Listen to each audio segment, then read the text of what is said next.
So we've left Hideaway Island and we're heading for Port Havana. Oh, we're hooked up over. Oh, something decent.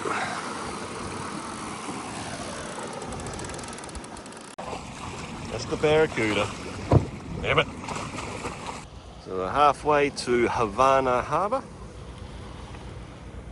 and we got no wind, unfortunately. I mean, it's beautiful and it's nice and calm.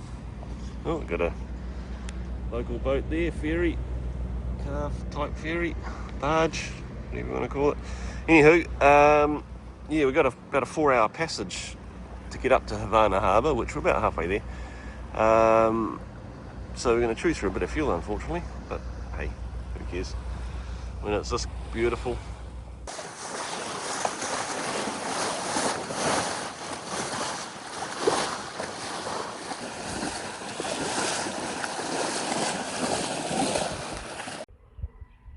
So this is Havana Harbour.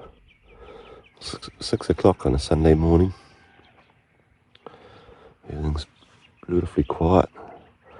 I just saw a turtle breathing. He popped his head up. Oh, you can still see the little... He was right there. You know, this place is full of turtles. There's a bit of a harbour, I suppose you'd call it. Lots of port in there. So the sun's about to come up over there. Obviously the moon's setting over there. Full moon. Coming up to high tide in a minute. So we're about to go for a dinghy ride up the river. Start off nice and early. A few boats in the bay. It's an island over there. Heaps of local boats go between this jetty. There's a bit of a car park there. And that island. We'll go home at night, come across in the mornings.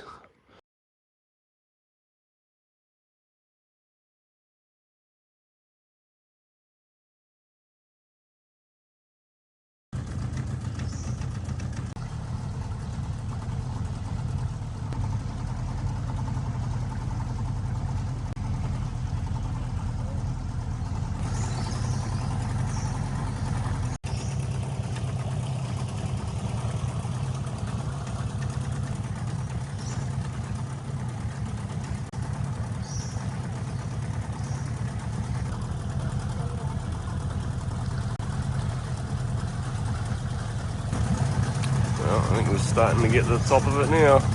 So made it to the top of the river. Well, as far as we can go anyway. There's lots of little paths coming down here. And obviously they cross across this bit here, and there's another path going up off that way. There's a lot of plantations around. There's a plantation just up there actually. We're just following one of these trails, seeing what's around. First chickens we've seen. Oh, there might be a house here. Washing on the line.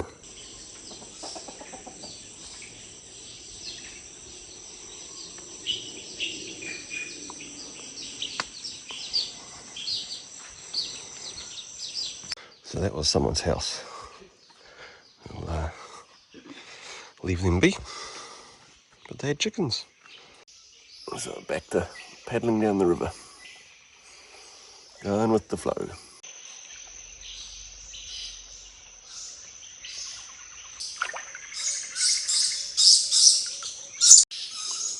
Another crossing there, right there. They obviously walk across here, and then up there.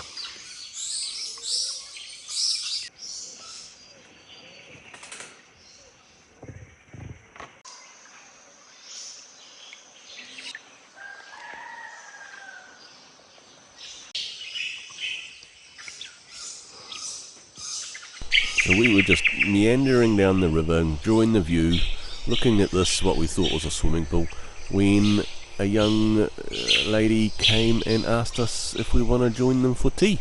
Cup of tea, that is. You know, this is her there, and apparently this is their swimming pool. It actually got filled by the tsunami that came in with the recent tsunami of the Russian earthquake.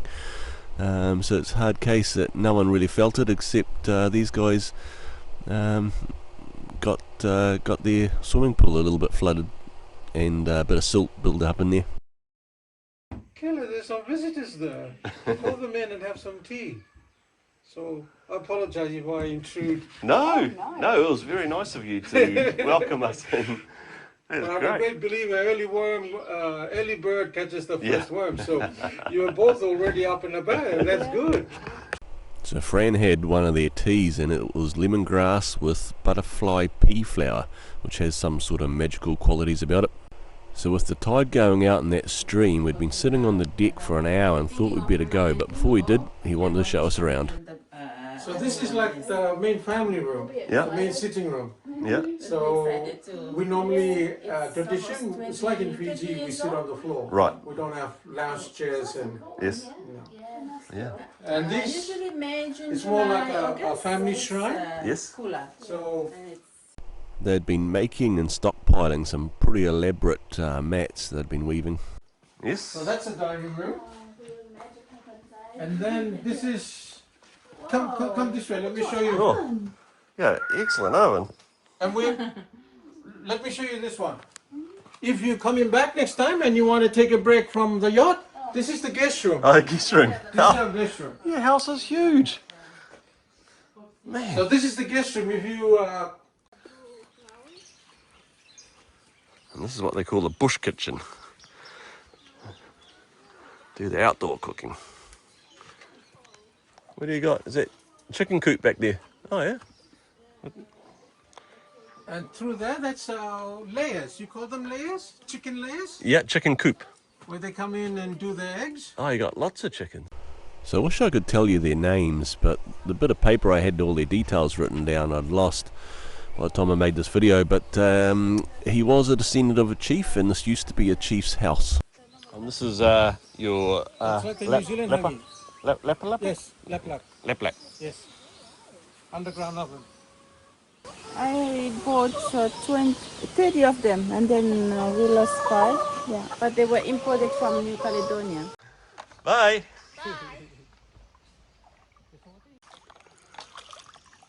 So what a cool experience. So glad they invited us in. They saw us paddling past. Said, why don't you come in for a tea? Oh, okay. But yeah, that was really cool. Anyway, now we've got to deal with a much lower tide than expected. The tide's been going out the whole time we've been paddling down the creek. But anyway, hopefully we can still get out.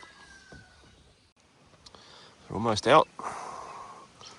Oh, actually, maybe not. Looks like we're getting shallow up ahead. So this is Esma Bay. Very, very good holding and very sheltered as well. Anyway, this is a school of, well, bait, fish, whatever you want to call it, that was floating around the boat. So I launched the drone and went and had a bit of a look around. And this is the river we've just been up and had tea with the family I can't remember the names of. And this is the village. His house is right here at the bottom. So next on the hit list was the American pools and the World War II museum. So back in World War II, the Americans had the bomber base here at Port Havana. Lots of flat land around, and this here is a swimming pool they made for the servicemen. And here's a couple of locals making use of it. Hadn't been cleaned for a long time, but water was beautifully clear. Little spots like this are dotted all along the highway. They sell stuff from them. They chill out in them. So we decided to leave the dinghy there and head down the road to the World War II museum. A bit of a carver bar here. Side of the road. Sit down and drink carver with your mates. It's obviously where you buy it. Buy it there. Sit down here. Friday afternoon drinks.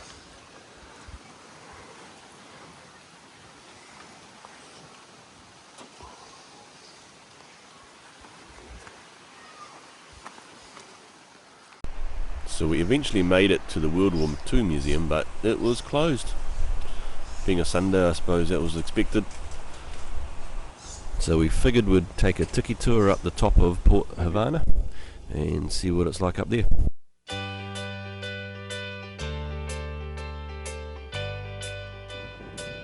Oh, I could hide neath the wing of the bluebird as she sings. The 6 o'clock alarm would never ring, but it rings and I rise, wipe the sleep out of my eyes. My shaven razor's cold and it stings. Cheer up, sleepy Jean. So this looks like some sort of loo, I'm guessing.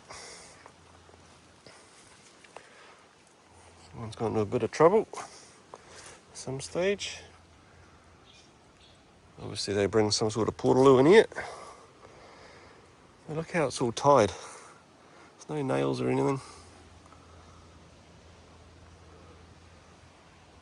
It's tied with flax. Using what nature provides. It's pretty cool. That table up there. Must serve some food on there or something. Be a lovely spot, especially at high tide.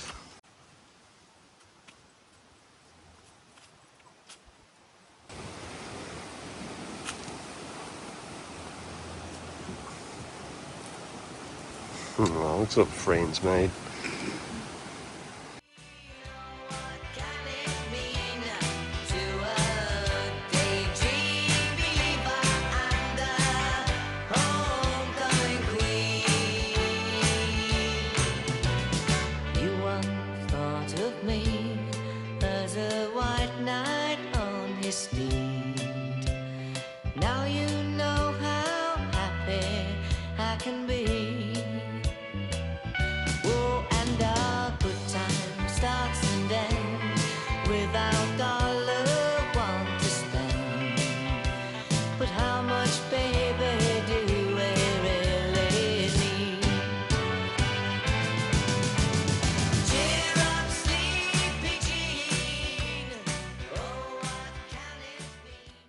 So we came across this starfish pattern in the dry sand and wondered how it got there, but I think what it was is it sat there during when there was water, and when the water disappears it sunk itself down into the sand out of the sun.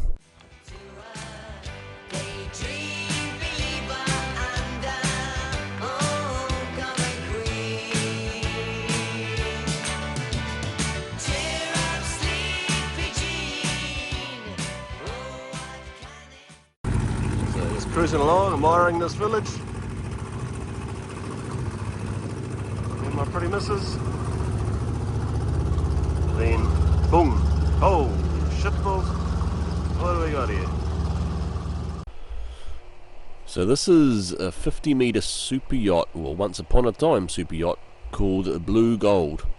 It was shipwrecked here in 2015 during the Cat 5 cyclone Pam, where it received winds of excess of 270 kilometres an hour. It was anchored over by us, and it got hit by a Navy patrol boat which was doing the rounds, and it broke off one of the 2 anchors they had, and the remaining anchor couldn't withstand the winds, etc.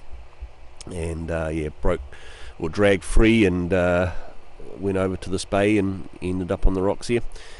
There was 3 storm surges which pushed it right up so high and dry, as you can see here. It's been attempted to be salvaged multiple times. There's a dispute over who owns it. The village are basically guarding it, so you're not allowed to go on board. I was lucky to be able to even fly this drone, to be honest. But yeah, so it's a real shame. So we're leaving Port Havana today, heading for Malasa Point, which is up the top of Havana Island. It's going to be a jump-off point where we leave to head further north. We went through the pass here between Moso and this island that's in the shot now. But that island, this anchorage here, we're not allowed to go into, so it's a surprise there's a boat there. But anyway, I thought I'd throw the drone in the air and get a look at what this place is like that we're not allowed to go to. And it was pretty. So we had to motor sail up the back of Moso Island because of lack of wind. Which gave me the opportunity to get the drone up in the air a fair bit. And these limestone cliffs of Moso Island, the western side of Moso Island, were stunning. There was so many different details and shapes, and where the sea's eaten it all out. There was a huge amount of caves. I did find a cave here in the distance there that looked a bit bigger than the rest. So I thought, oh well, let's bring the drone back to the boat, put a new battery in it, and see if we can get inside that cave. So it was a little bit scary because the drone has to have a line of sight for the reception. So I was worried about losing coverage with the drone, and well, losing the drone, because if it ended up falling in here or hitting something or losing coverage, I may not get it back, because getting in here is a problem. I wouldn't be able to get in here in the dinghy and walk up these rocks. But what I did see is this other opening at the back of the cave, so that was pretty cool. But I was definitely not keen to go through there and lose the line of sight with the drone. So anyway, that's as far as I was keen to go, so time to get out and come on back.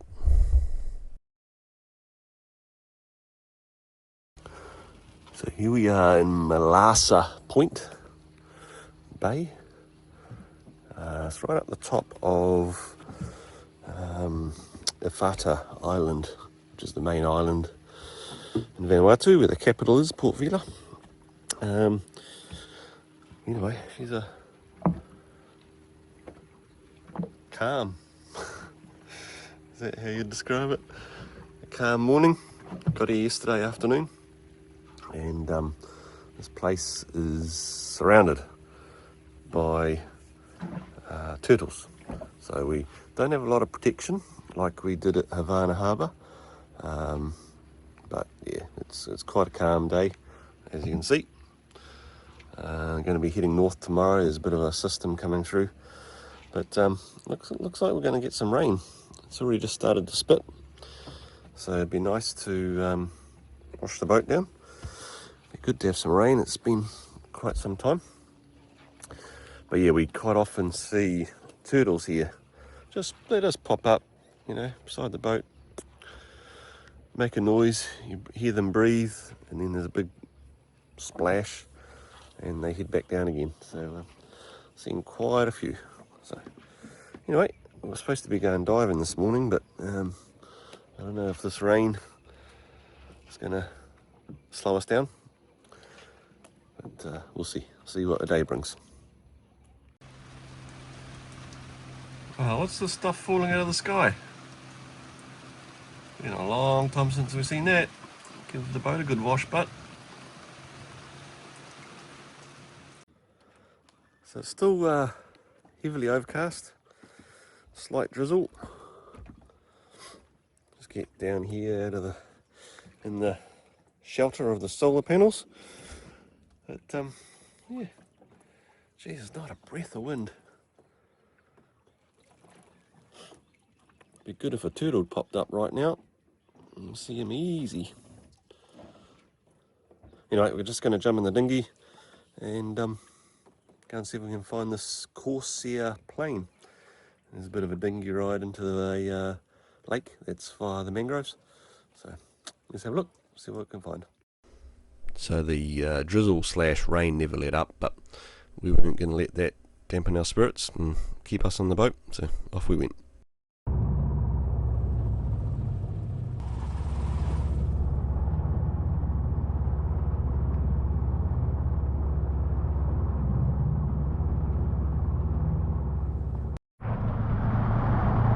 Well, she's coming down now. Lucky we wore our wetsuits.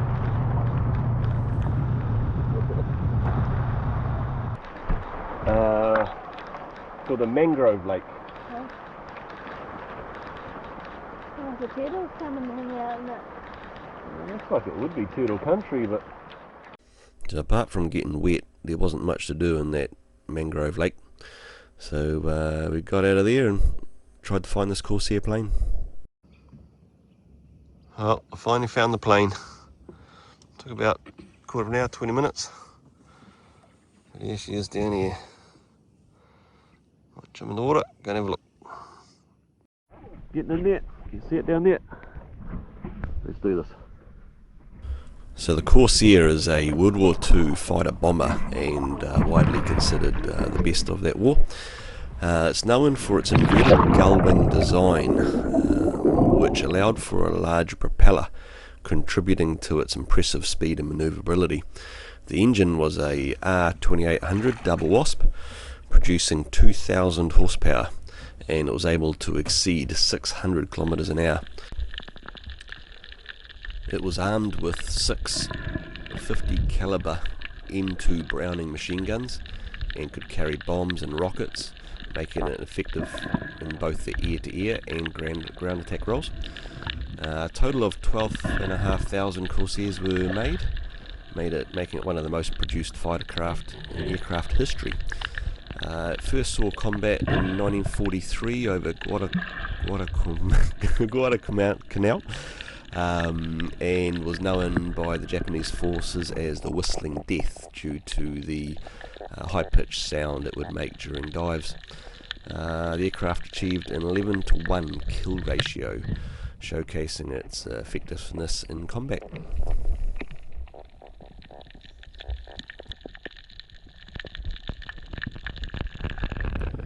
So I don't know why this plane crashed. It was obviously on its way back to the airfield because it was pointing towards where the airfield used to be. Maybe it ran out of fuel, but this outwards explosion, which is aft of the pilot, and this one, both after the pilot, may have something to do with it too. So maybe, I don't know what was located behind the pilot, but look at this day. There's the wreck right there. Doesn't get much stiller than this. All we need now is some sun. I mean, it's plenty warm enough. There's no issues there. Anyway, we've got to get out of this reef now. Tide's dropping real quick. And I'm sitting here chatting to the camera, wasting time. So anyway, better get going before we get stuck inside it and have to spend the night here. Might find ourselves in a bit of a pickle. Might be too shallow.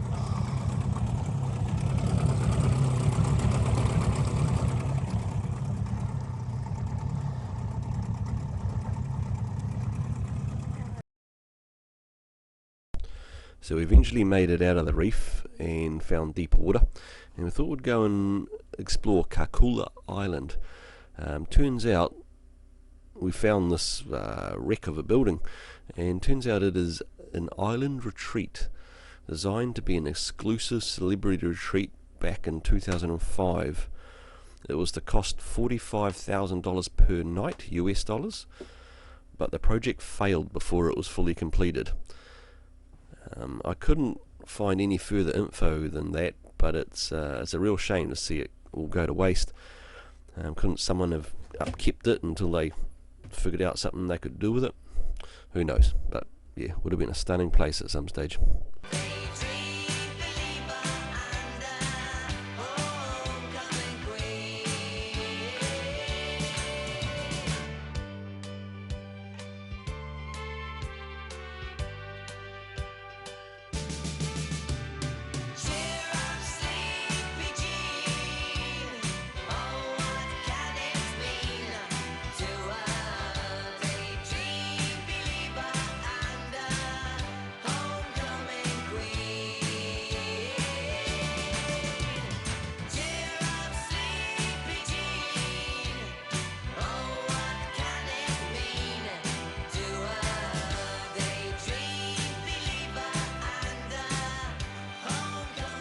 So this is the upper floor. I don't know whether they had room up here or what. But anyway, they certainly had a little jacuzzi here. This is definitely had water in it. Seating around that water. It was a waterfall. So water flowed across there, and down into that one, then into that one. Don't know about that one in the corner, but so all that would have been water. And this is on the upper floor. Down here, oh, that's obviously where the water reticulated. Must have been some sort of pump or something down there. But anyway, that's all pool down there as well. That's the central bit right there, and basically it's mirrored on the other side. So there's another pool like this over the other side. So this is one wing, if you like. So you would have come out of these, I don't know, down these steps here and into the pool before it got separated, and all got washed into the beach. There must have been like a tsunami or something come and washed it out, because there's trees down all over the beach as well. But yeah, walkway across here, of course, and there would have been something over. Let's hope I don't fall in here. Moving that branch around, and that is the central area, and obviously we're mirrored again over that side. Stairs off down the back there, down to something. But your kitchen and what have you would have been behind this wall. But yeah, crazy, huh? A lot of money's been put into this to have it washed away. So it would have been quite the outlook from this jacuzzi at one point. Very unusual architecture. Obviously they had wooden floors, which has been washed away. Foundations are still intact though.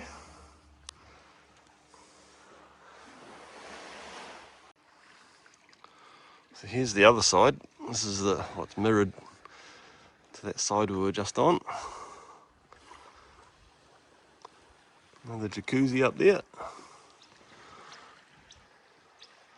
But yes, very unusual architecture for this part of the world anyway.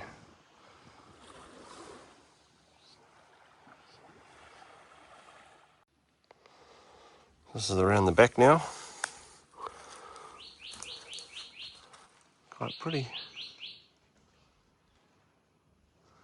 So this structure here I'm picking was the kitchen.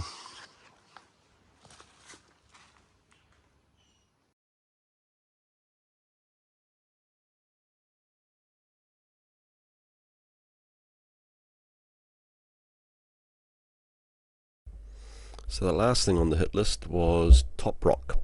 It's basically a tourist place that you can go and snorkel, and excellent snorkeling, shallow clear water and good facilities on the land. We came by dinghy of course, but put the drone up in the air. Did have a quick snorkel there. It was pretty good, especially if you weren't used to it too much. Then on the way back we had a bit of a fly with the drone just to have a look at some turtles and dolphins.